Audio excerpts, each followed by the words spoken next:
halkani aan ku sugannahay waa xafiiska hay'adda Hafayeko saaka subaxnimadii waxaa soo booqday maayirka magaalada Burco oo ka mid ahaa hay'adda Hafayeko kaasi oo kormeer ku soo maray goobaha farsamada gacanta lagu baro ardayda waxaanu sidoo kale bogaadiyay waxqabadka iyo doorka muhiimka ah ay ku leedahay iyo farsamada gacantu inay tahay wax loo baahan yahay munaasibna waa qof kasta oo reer Soomaaliland ah lagama maarmaana inay tahay in la xoojiyo marka koowaad waxaan u mahadnaqayaa maamulka madaxda Hafayeko oo mid ka mid ah NGO-yada ugu waaweyn dalka isla markaana shaqooyin badan oo kala duwan qabta oo ay waliba caan ku tahay farsamada gacanta iyo kobcinta dhalinyarada isla markaana aniguna aan ka tirsanaa meelihii aan ka soo barbaaranay ka mid ahayd marka labaad kalena waxaan xafiiska ku soo booqday xafiiskaygii hore shaqada ka soo bilaabay sidii booqasho guud iyo sidii shaqadii Burco laga hayay loo dardargelin lahaa oo ka mid ah sahankii aan u joognay magaalada in sidii magaalada Burco loogu heli lahaa mashaariic horumarineed waxa ugu badan ee degmooyinku isku dhaafeen waxa weeye sida looga faa'iideysto deeqaha ee soo gaadha dalka isla markaana bulshada loo geliyo magaalada Burco waxay leedahay IDP badan bulshada labaad ee ugu badan dalkaana ku nool waxa ugu badan ee dhibka ku hayaan waa shaqo la'aanta dhalinyarada marka maadaama Hafayeko aan tahay farsamada gacanta in barnaamijkii farsamada gacanta iyo xirfadii kala duwan dib looga bilaabo magaalada haday yihiin dadka danyarta dadka IDP-yada iyo dadka kale wax bartay farsamada la barayo isla markaana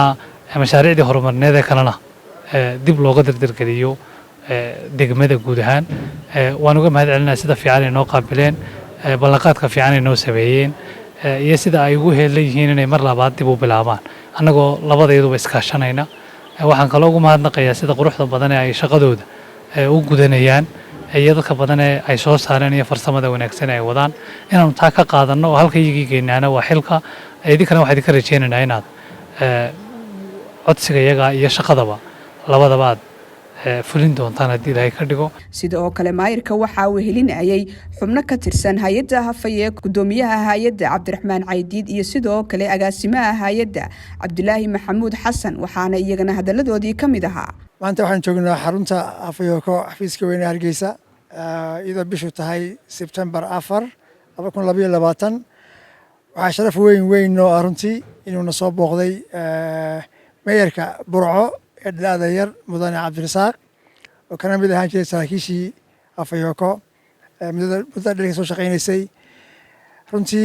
waxaanu maayirka ka wada hadalay sidii kor loogu qaadi lahaa xirfadaha lagu shaqo tago dhalinyaradu ku shaqo tagaan siiba magaalada Burco degmada Burco waxaan u weynahay ay ku leedahay oo tababar hay'adda Hafayeko sababtuna ay tahay maadaama shaqa la'aantu ay runtii aad ugu badan tahay dhalinyaradeenna sanadkan aan ku jirno xaruntan waxaa ku jira tiro ardaya oo lagu qiyaasayo 160 arday oo runtii kala barta xirfado kala duwan xirfadaha markaa waxaa ka mid ah oo hadda ku jira xirfadda loo yaqaano leyrka iyo solarka oo runtii ah xirfad baahi weyn loo qabo maadaama maanta waddankeena waan la soconnaa qiimihii shidaal kor buu u kacay sidoo kale qiimihii leerkuna kor buu u kacay marka runtii anagu Hafayeko ahaan waxaan awoodda saaraynaa xirfado waxtar u leh dalka iyo dadkaba xirfadaha soo waxa kale maayir ka mid ah xirfadda loo yaqaano tailoringka ama dawaarka oo runtii si casriyeedana ardayda loo barayo muddo sanada waxa ka mid ah xirfadda loo yaqaano welding and fabrication oo ina socota iyo runtii xirfado kale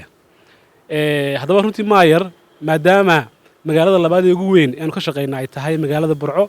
iyo gobolka Togdheer runtii waxaan jecel lahay in programyada ka socda Hafayeko guud ahaan in runtii lagu sii baahiyo gobolkaas waxa runtii ka mid ah marka xarumahan farsamada gacanta aan ku leenahay magaalada Burco oo runtii aanu jecel lahay